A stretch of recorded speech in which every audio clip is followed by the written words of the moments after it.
Hi, everybody. Welcome, welcome. It is so good to see you all.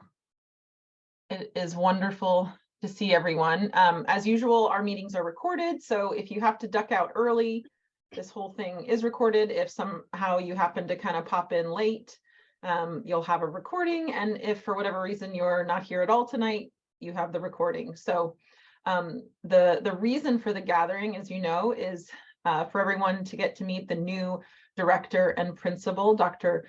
Joylynn Blake. We are so excited to have such a smooth transition.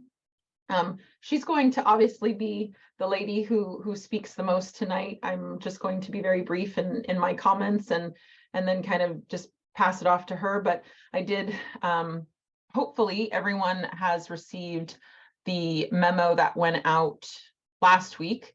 But if for some reason you missed it, just a little bit of background. Dr. Blake has been the head of school for Kingdom Collegiate Academies in Desoto, Texas. That's where she is from and where she's currently residing. She has a doctorate degree in educational leadership from Dallas Baptist University. She has her Master's of Arts in Theological Studies from Regent College in Vancouver, British Columbia, and her doctoral treatise is titled Classical Education for the Public Good, a Grounded Theory. She is a mother.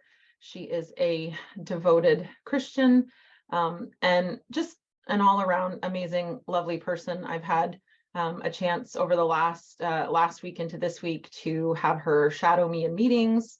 She and I have had sessions where we're, just going through training and transitional conversations, and I cannot be happier that this is someone that I am transitioning this role to. As I sent out the first communication, hopefully you all saw that. The reason for my departure is just completely based on my family situation and the season that I'm in and the needs of my children, specifically my oldest daughter. So it was not something that I had anticipated, and I have always loved working at School A Academy and Classical Academic Press, and starting out as a contractor back in 2016 and just gradually growing into my role over the last several years. I have loved every minute of working with each of you, first as a colleague and then as principal, and then also now, principal director over the last year. So it is definitely bittersweet that I say goodbye to all of you in this way, in terms of leaving this role. But and I know some of you are also moving on next year and changing kind of your focus, whether it's professional change or personal change. So I will continue to pray for each of you.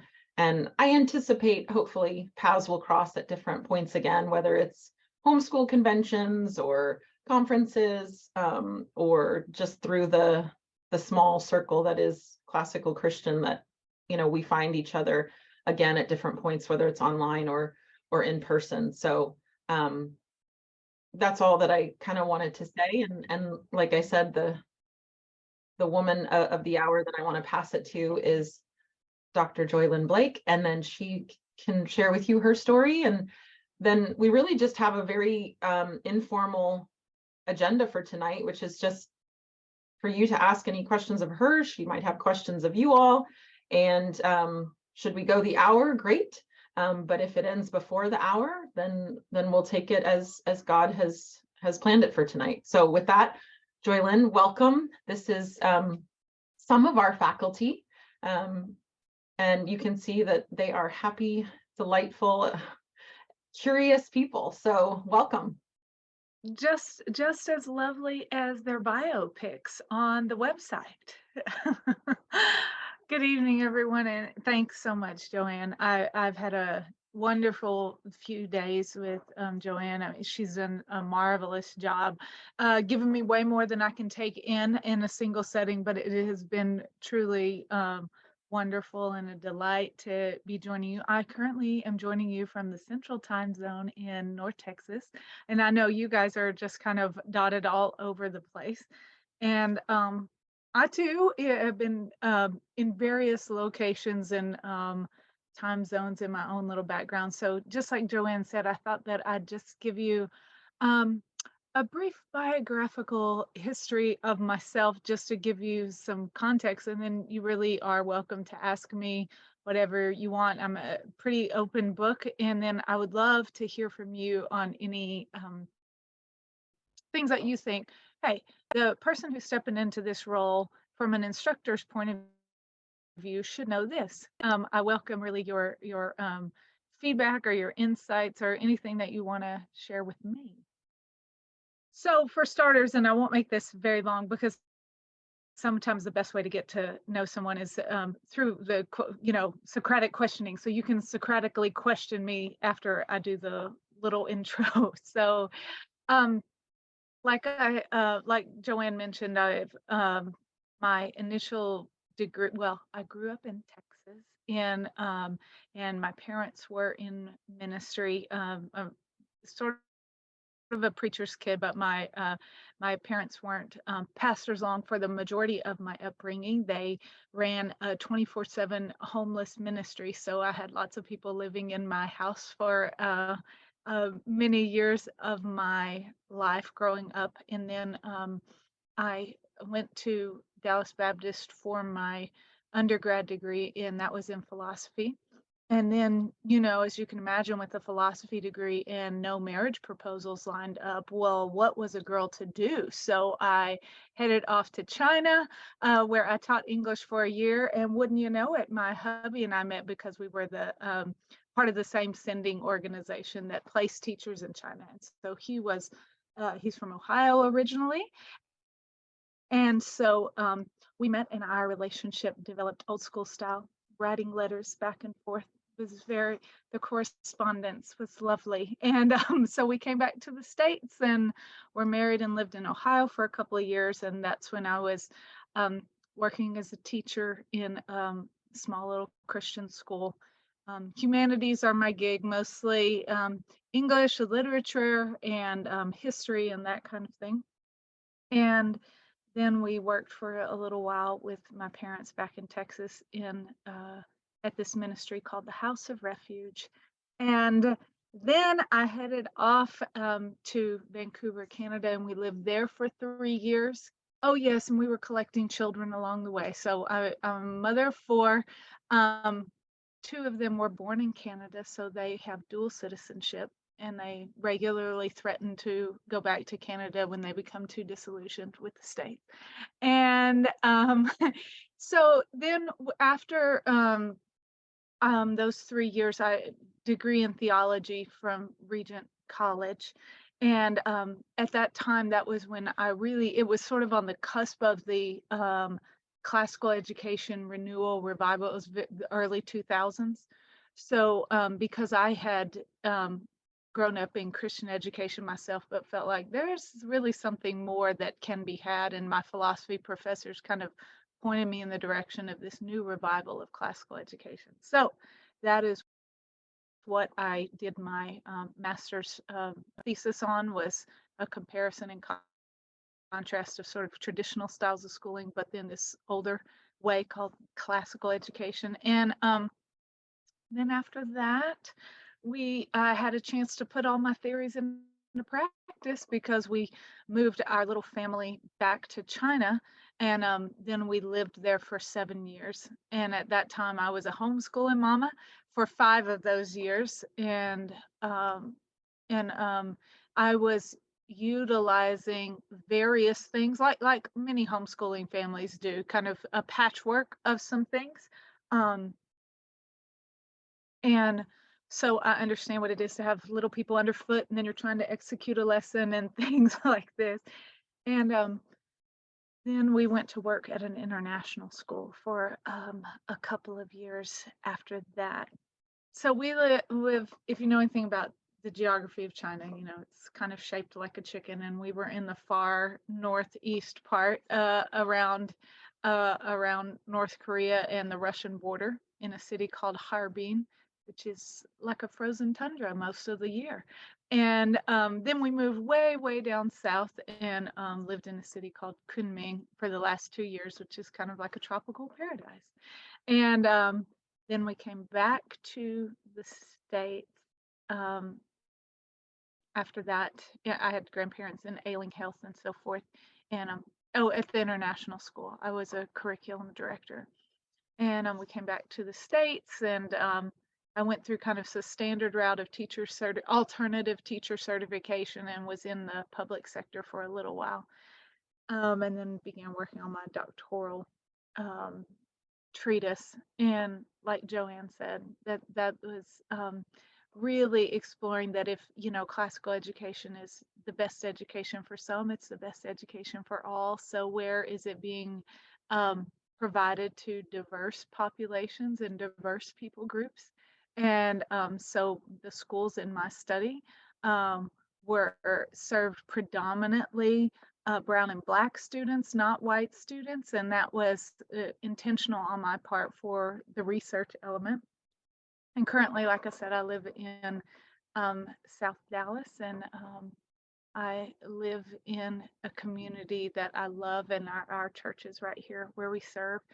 And that is a little snapshot. Oh, yes, and I've been serving as like the head of school for the past 3 years at the church that's affiliated with at the school affiliated with my church. But there's this feeling a shift in the winds, and it's funny seeing all of us on Zoom and everything. This is something that Scholastic Academy has been on the front end of before COVID forced it on all of us. But I definitely have had my share of, online instruction and online learning, but I'm sure there's still plenty more for me to learn. So I enter this role with anticipation for what I have to serve and offer, and also what I have to gain and learn. So there, I will end it there and then open it up for questions of any sort or any wisdom you'd like to impart to me. Thank you, Joylynn. Yeah, so I'll just toss it out to the group, and just feel free to unmute and kind of just engage in conversation. Yeah, I had a couple questions. I'll just ask you one. What about classical education first attracted you, or maybe most attracted you? Oh, that's a great question. Most attracted me. Well, I guess for me, I think the formation of a person, like that's sort of entailed in the notion of education, for a person to be formed as a whole person, not just their skill set, not just college and career ready, but what they love and what their appetites are. And I did a lot of reading, especially in my philosophy years, of like some Alvin Plantinga and from some Nicholas Wolterstorff, and Wolterstorff in particular talks about how, whether you want to or not, you are an influence on a person's tendency. So what good Christian educators should do is be mindful of how we are shaping tendencies.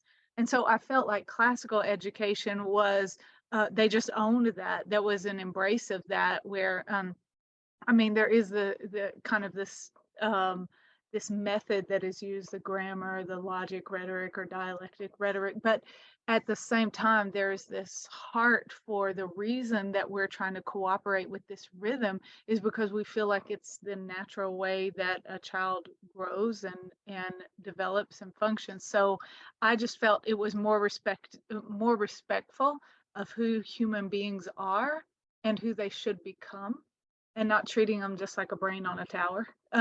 So that's my short answer, I think. That was your first one. Did you have another one? And what is it that you teach? Oh, I teach Latin and Greek. Yeah. True confessions, I do not, I took Greek when I was in seminary or unseminary, but I never learned Latin. So I realized, shamefaced. Oh, well. How can one say one is a classical educator? Well, Yeah, I don't have any problem with that, but um, so I guess you may have heard of since you probably know more about classical education than I do, classical education, version 1.0, 2.0, 3.0. Yeah. I don't know if you've heard those particular terms. No, So not the at all. idea of like sort of just the iterations, like the Doug Wilson and all sort of the beginning stages, and then Yeah. you've got the sort of renewals and rethinking some of it, and then sort of them all existing at the same time. So they're all here at the same time with different sort of approaches. I'm not sure if this is a question that you can answer in a short time, but just what sort of, besides this, you've already answered some of the question, I think, but what else would you say is sort of the particular style of classical education that you think is, I don't know, most you or best or whatever? No, that's a great question.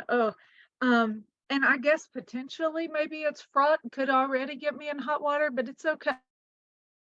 I'm not familiar with like how it's labeled, 1.0, 2.0, whatever. And that's maybe a benefit, a pro and con, because I've been in a while I've been to SCL conferences, and even during my doctoral research, I went to some ACCS conferences and things like that. And I've been in the community, and I was in classical schools in the study. I still haven't been in the thick of like a dedicated, committed single school that only follows this leader or this iteration. But to answer your question, I don't know what I would be affiliated with, but I can speak to what I wouldn't be affiliated with, or what I would have grown past. So if, whatever 1.0 or 2.0 or whatever. And this was way back in my master's thesis. And like I said, I was examining traditional, and back then this was like literally like early 2000, 2001 to whatever. It was like there's one standard of Christian schooling, and by this I do, and I realize I'm speaking to a very religiously diverse group, but in this instance it was predominantly in the Protestant Christian realm. There was Christian schooling, and the curriculum provider was Abeka Books, maybe Bob Jones thrown in there a little bit, right? But that was what it was. And then there was this little upstart thing called classical schooling, and Doug Wilson's book, Recovering the Lost Tools of Learning, and that the ACCS model, right? And it was, what I did was I took Nick Wolterstorff's theories about what is education really supposed to do, and he kind of used this summary statement: educating for shalom, the right ordering of all relationships, the peace with God and self, peace with ourselves. So shalom, educating for shalom. And I use these two, like, which ones of these does a better job? And the classical model got way higher marks in my, self-created rubric than the other model did. But it did not come without its critique. And one of the critiques from my vantage point was, at that time, I was kind of fresh from serving and living in China. And there were some lines in there and some language in there about, and forgive me if I'm misquoting a little bit, but like so therefore for the Christian, the history of the Western civilization, or no, the history of maybe Constantine's empire, something, will always be more important than the Ming dynasty or something like that. And what that made me question is, why is that? There are Christians all over the world, and Christianity and education can be contextualized all over the world. And while we recognize that the gospel, spread in all different directions all over the world too, I think that needs some qualification. So there were parts of me that were not a fan of what could smack of a little bit of Western centric or some elitism, or I'm a big proponent of accessibility. And so I don't know if that falls into any of those 1.0, 2.0, whatever, that kind of thing. But like I said, I think that's one of the things that draws me to what Scholé is doing in the tutoring center and the attentiveness to different learning styles and differences and things like that, because accessibility, it should be inviting for all sorts of people.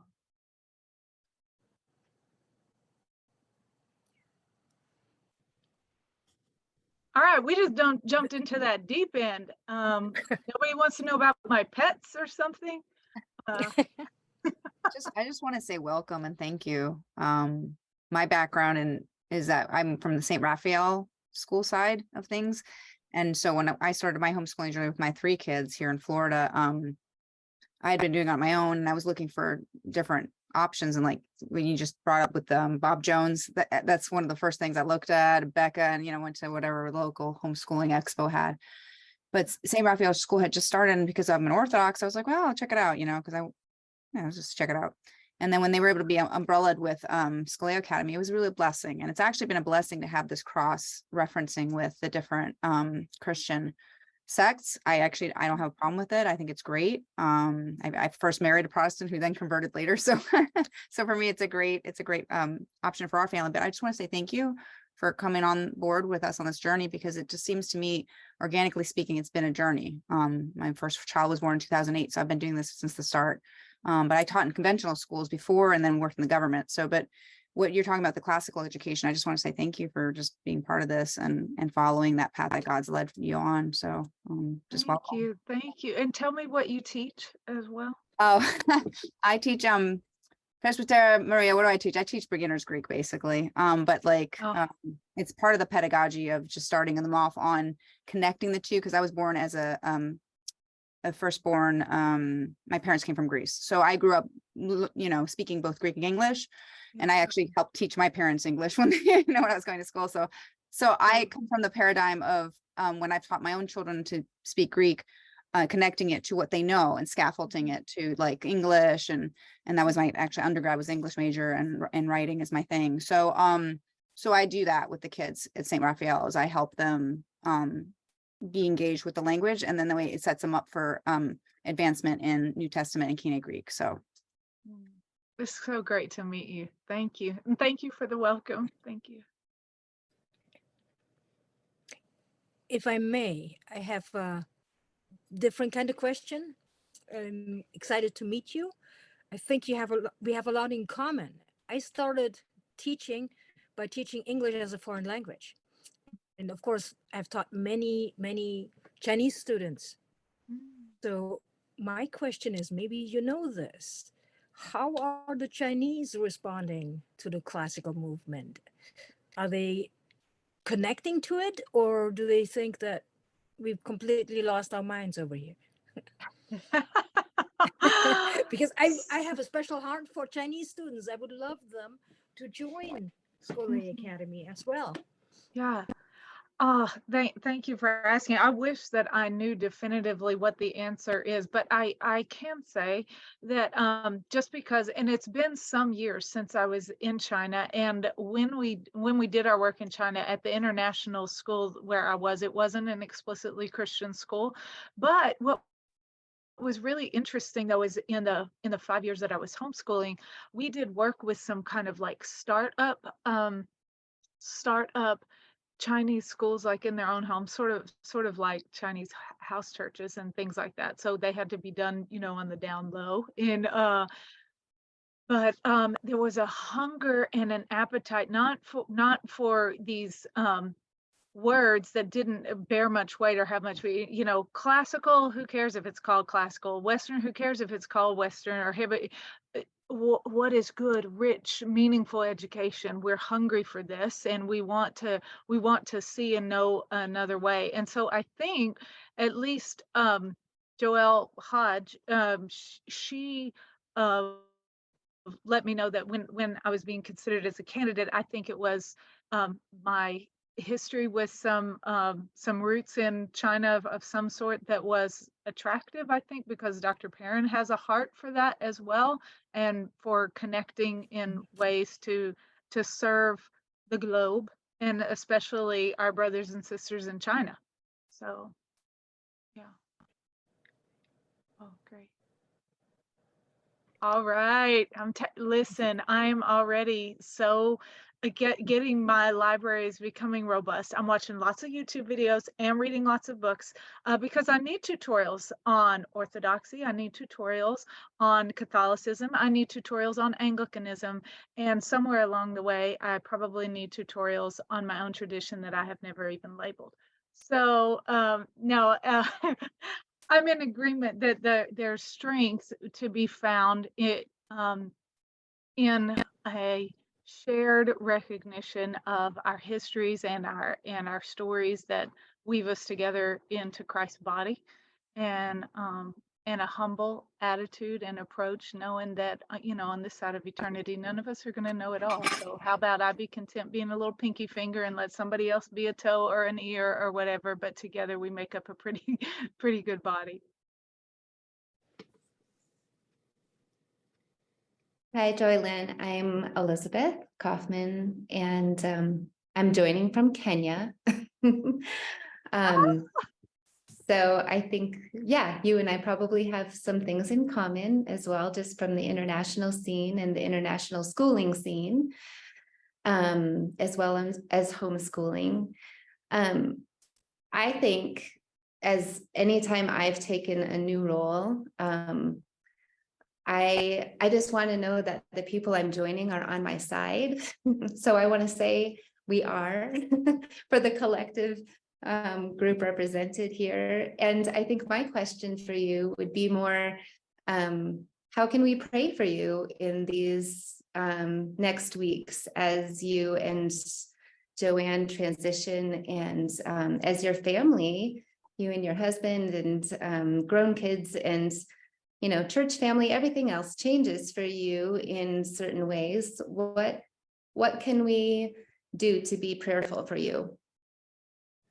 Oh, thank you for that. And wow, you kind of already done it. I mean, thank you. Thank you for being led by the Spirit. Thank you for the warmth and the welcome. Ooh, so first of all, Elizabeth, more connections than you know. My mom grew up in Kenya.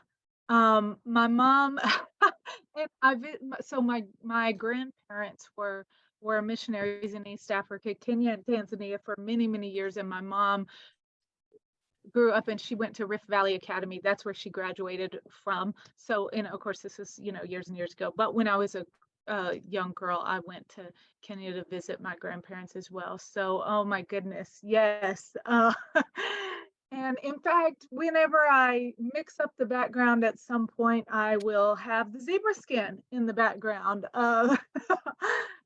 Yes, part of my mother's exploits while living in Kenya. And then, so yeah, in terms of how to pray for me, I think the first prayers would be gratitude, giving thanks together, because I feel the goodness of God. And as I told the admin team when I met them the other day, nobody makes transitions rarely does anybody make transitions like fully on a whim, especially when it's a life transition. And that means that whatever was happening on the other side of this role for me, I wasn't seeking it out, but I was ready to make some shifts. There were some hard things that I was facing in the other school and divergences of philosophies and the way it was going. So I had to make some hard decisions. And even this very day, before we got on this call, it was kind of like my final staff meeting and letting them know. And there's lots of texts and lots of hearts and lots of tears and lots of that comes with transitioning, transitioning. And I have no doubt this is the right next thing for me. I feel a great sense of peace. My dad would always, he's kind of like salt of the earth kind of people. And my dad would always say, you wait on the peace of the Lord. The peace of the Lord testifies to, the Spirit's move. So I feel that profoundly, and I'm extremely grateful for that. But I guess the prayer would be that can ebb and flow in a transition time, And you're cool, fine, stepping out on that water, and then you see a wave. So just pray that my eyes would stay fixed on Christ and live in his peace as they take these next steps. And there's a lot of things for me to learn.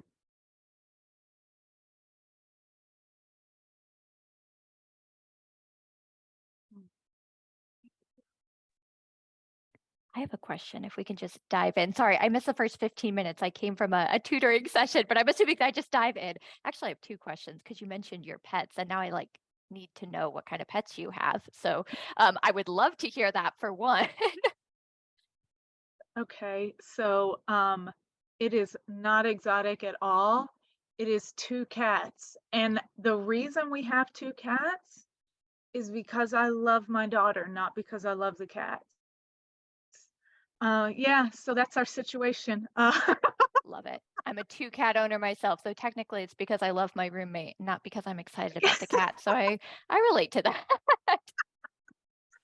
And then Yes. my second question as well, and hopefully nobody asked this before I came in, but I would love to hear what excites you about online education, because I think that it does have a particular appeal that attracted many of us to Scolia originally. And I don't know how much exposure to online education you have in your own background or whatnot, but I wonder what drew you to that and what made you to choose that particular mode of education. Yeah. Yeah. Well, I think that so many people, as I did already mention, like even those of us who didn't really entertain much about the possibilities and the really positive things that could be had with online education, we were kind of forced to think about those things or experience it in COVID. Like I wasn't searching it out, but then I experienced it. And I guess what excites me is a couple of things. I mean, one, the thing that's pictured right here. I mean, hey, I'm joining from Kenya. Hey, I'm from Texas. Hey, I'm from this. I mean, that's amazing the way that it can intersect lives that definitely couldn't be intersected in just, a traditional brick and mortar situation.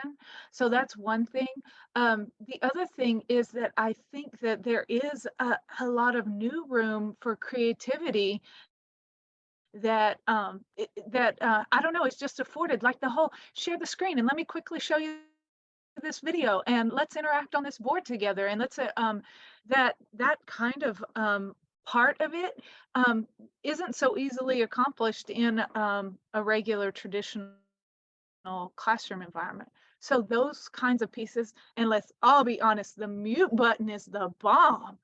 Okay, so for teachers to can't really mute the kids in a real classroom. So now I'm just teasing. But so there's a variety of things that I think are exciting, and I know that there's more for me to learn in this regard. And you know what, Amanda, I hear that you're one to learn from in terms of what the options and possibilities are for all that can be incorporated in a class. So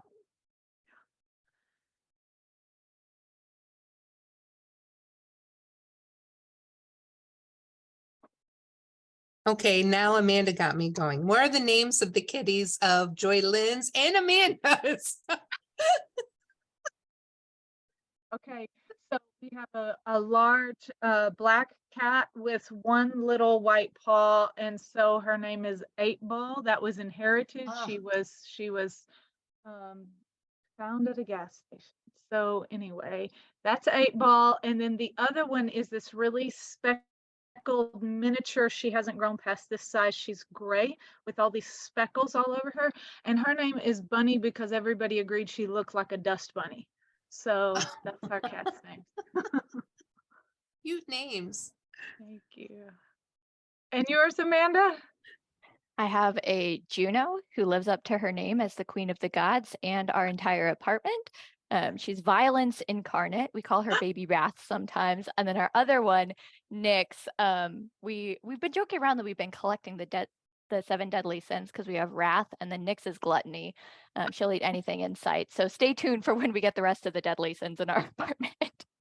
That is so funny.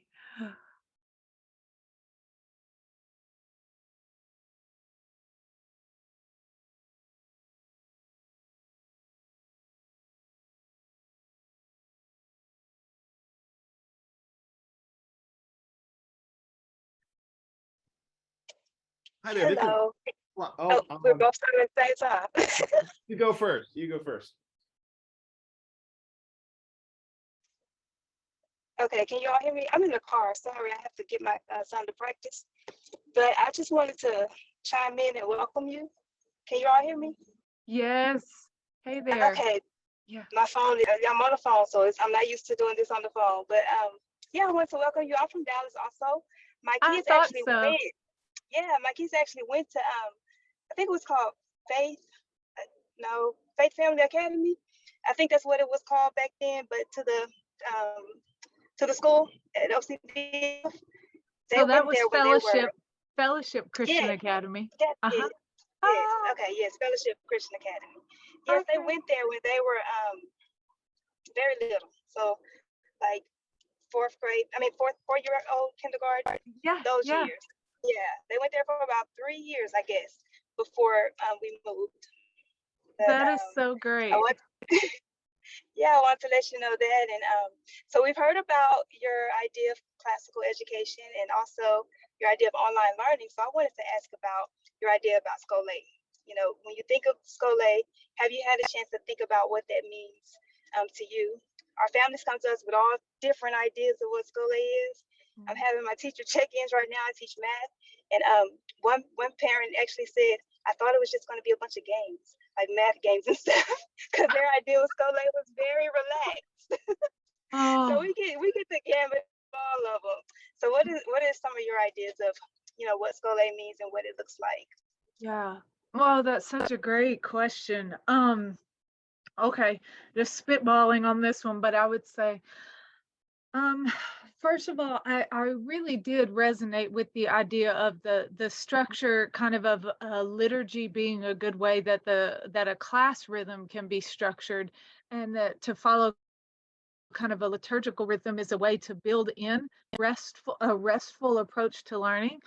So I'm still eager to even think and look at that more deeply. But conceptually anyway, restful learning to me is one, it's when the Lord promised his people, I'm going to take you to this land and I will give you rest. That was one of his great promises. And the point wasn't just laziness and lethargy and do nothingness.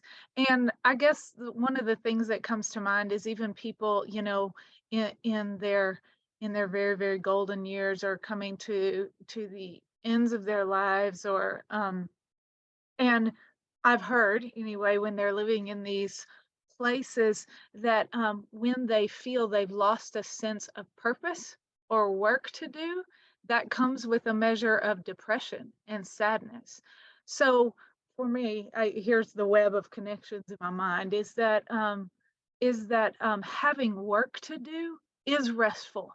Having work to do is purposeful, is purpose, and to have no work can be exhausting and depressing. So it's not it's not just because there is work that it's no longer restful, but it's purposeful work, and work that we were kind of built to be challenged to do without overworking. That's why God is such a genius, and he's so brilliant about 6 days you should work, and then on the 7th he like built it in and required it.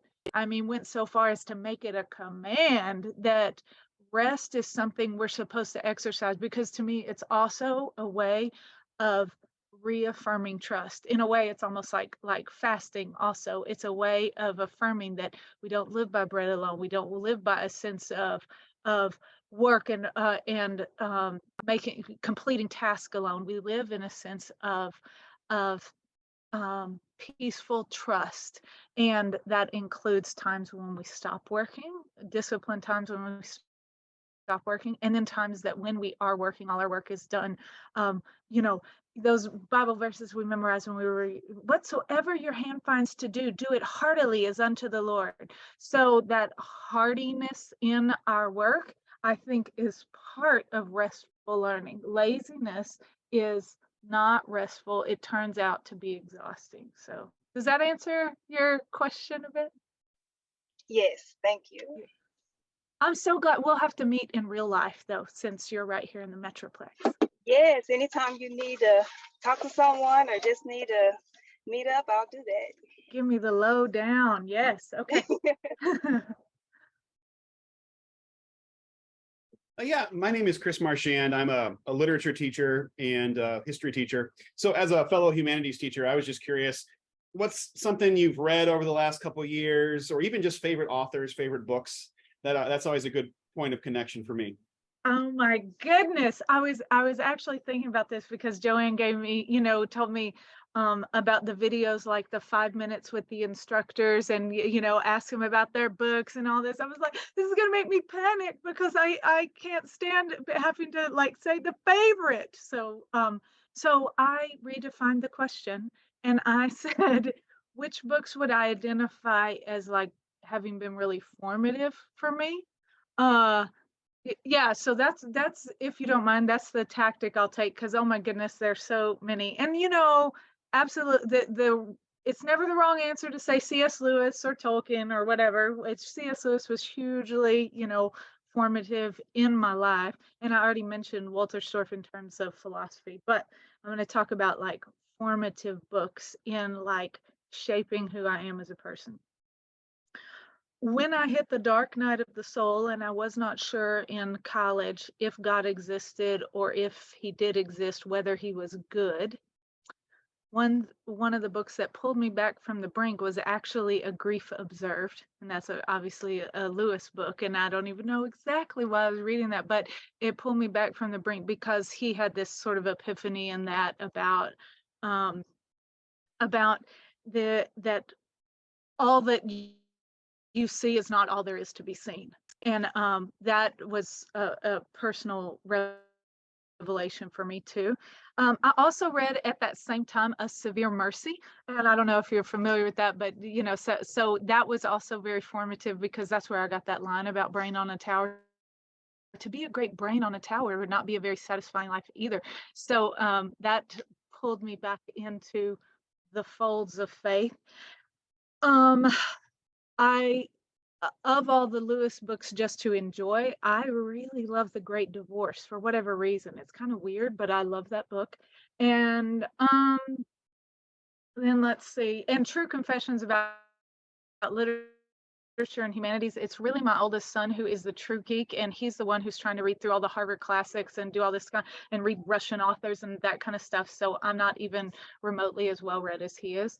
But he and I do talk, poetry and literature as we can, and kind of whatever I'm reading latest is what I like best. And let's see, what am I reading the latest? Like I said, I'm reading about the Orthodox Church, and I'm reading Rome Sweet Home about the Catholic Church. So yeah, here's my answer for those. Thanks so much. I appreciate it. Yeah. Oh, what about you? Me? Yeah. Well, I spend all my time reading for classes. That's the problem. Mhm. Here's what I would recommend. I'll torture everybody. Everybody should read Tolkien's The Silmarillion. That's my recommendation. I think it's the greatest leadership manual I've read. That's my favorite leadership manual because it's all about how hard it is to keep civilization together. That's my theory about The Silmarillion by Tolkien. So I do a summer book club, and anyway, there you go. It's a fun one, but it's hard to get through. It's one of those books that people just never make it all the way through. Can I manage it on audiobook? I am such a fan of audiobooks. You should try it. Everybody should try it.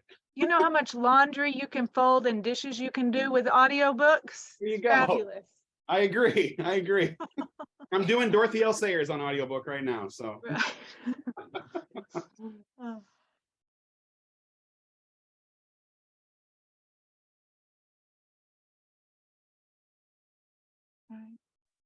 Okay, homeschool mom question. Since we've covered, the big things in institutional education, the homeschool mom question is, can you think back to some moments during your homeschooling time where you thought, this is it. This is a moment that my child is showing their true personhood, or I'm thankful that the Lord led me into this, or some kind of moment or experience that is quintessential to your homeschooling experience that makes you love it. Yeah. Okay. So good. Okay, so a couple come to mind, but especially like I mean the read aloud times, that there is hype about read aloud for a reason. It's so precious to have just the times where, like I remember teaching them, penmanship and how to put numbers together and utilize them and all those kinds of things, but then just the times that you're reading together. But this, to your point about when you saw your child in a sense come alive in this way, it was my daughter. So like I said, I have 4 kids and it's boy girl, and it was my first daughter, my second child.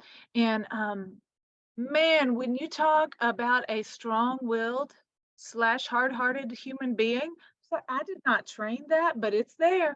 And she could be almost impervious. She would say, I know that I'm supposed to want to do God's way, but I really like my way better. And she would articulate this kinds of resoluteness of the will, and so sometimes it was even hard to get empathy and connection from her. But what happened was my younger son, so the second son, he was really small, just like 2 or 3 maybe, and she had learned to read and was doing that, and so he did little preschooly kinds of things, but didn't spend much of his day in the more formal kinds of school that we were doing. And she really took him under her wing, and she was like, I am going to teach Parker how to read. She would sit with him and just work with him and sound out the words and read. And so long story short, now, like she's a finance and accounting major at Messiah University in Pennsylvania, and she's like, she thinks in spreadsheets, she executes on tasks. She's like, spreadsheets are beautiful, they're God's love language, and she's so she has some of this still, like this strong personality and resoluteness. But what I saw like take shape in our homeschooling environment, that strength and fortitude in her was really formed to invest in other people, to help other people. So now, she had professors and whatever, like, do you want to get into investment and tax and whatever? But she's like, I want to work with people and their finances and helping them to have a solid financial portfolio and future and things like this. Because she has a heart for what can I bring to this person and invest in this person. And I was like, oh my goodness, I saw that taking shape and blossoming even in our little young homeschooling world. So I guess that's what came to mind.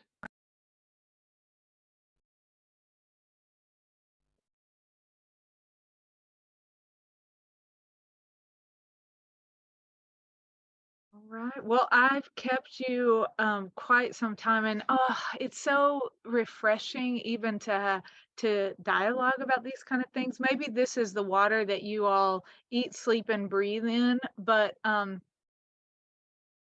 if you know anything about the other, like, more traditional or progressive modes of education, the conversation and even the language centers around other things.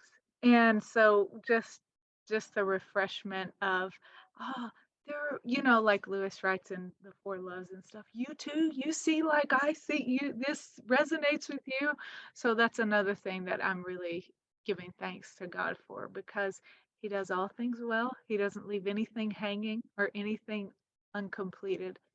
So thank you so much for your time this evening, and thank you, Joanne, for facilitating this opportunity, and Allison as well. I know you're the wizard behind the scenes, so thank you so much. Joanne, before you speak, I wanted, on behalf of everyone, first to welcome Joylynn on behalf of all of us, and we're very happy you're here. But also to thank Joanne for your years of dedication and service to all of us, to our families.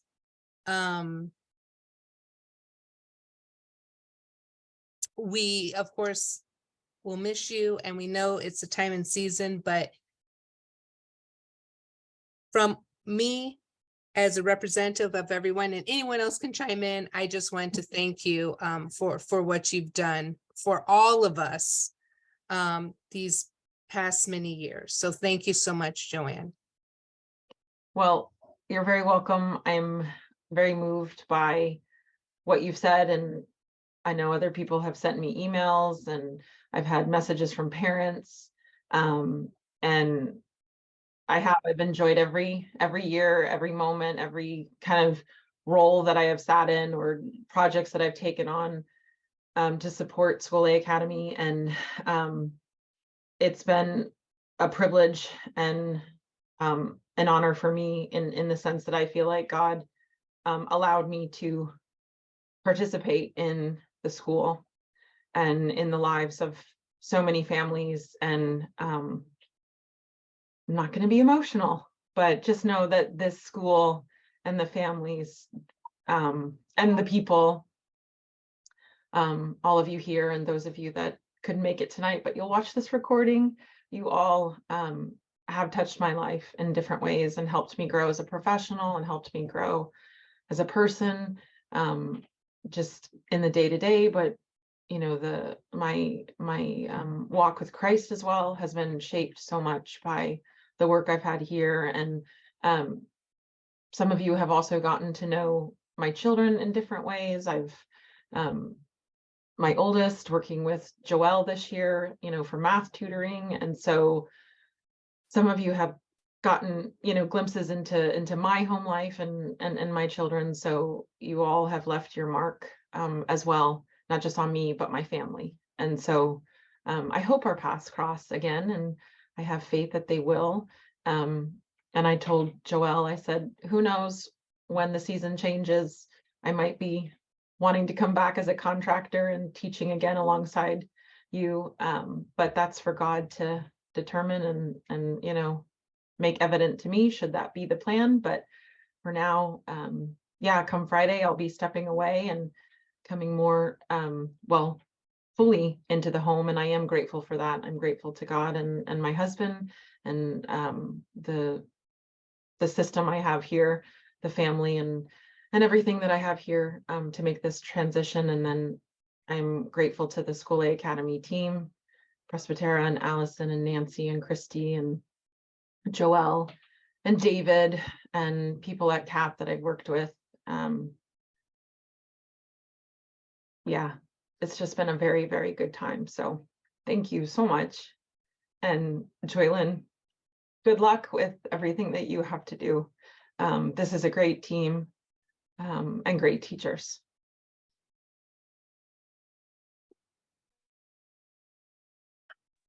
Thank you. And even in just a short time, it's so obvious what a remarkable job you've done, and you are so loved and cherished and appreciated. So I pray that in this next season, you get some School A of a different sort. Amen, sister. Yeah, me too. Well, thank you everyone for coming tonight. And I'll be here for a couple more days, but please send us, you know, questions or concerns. You know, all the systems that are in place. You've got your support email, and then as in terms of just transitions, Allison Haley is going to be responding kind of in my seat in terms of School A Academy teacher questions or you know, parent family questions coming in.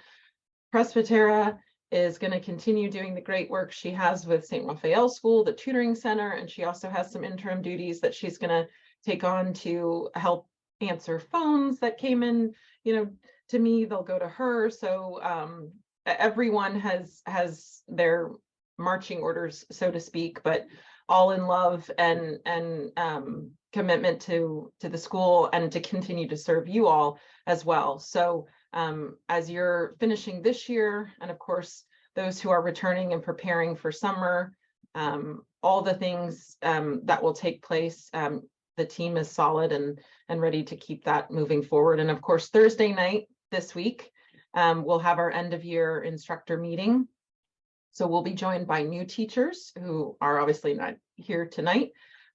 So make sure you check your emails and Canvas. We've got, details in terms of times and Zoom IDs for that meeting. It'll start at 7. There's 2 different meetings that run simultaneous like we did last year. There's a current teachers meeting, and then there's a new teacher meeting from 7 to 7:45. So make sure you go into the right Zoom ID, 2 different numbers. And then if you're returning, you'll stay for that 7:45 to 8:45, 9 o'clock session where we'll talk about summer. And you'll see the team there, and we'll have business as usual, and making sure you're well supported for the summer and for finishing your year. So I look forward to seeing you guys on Thursday. And yeah, thank you so much for coming tonight. Thank you to the admin team here. Thank you to our department chairs and all of our teachers. And then most definitely thank you, Joylynn, for joining us and being the lady of the hour. All right, have a good night, everybody.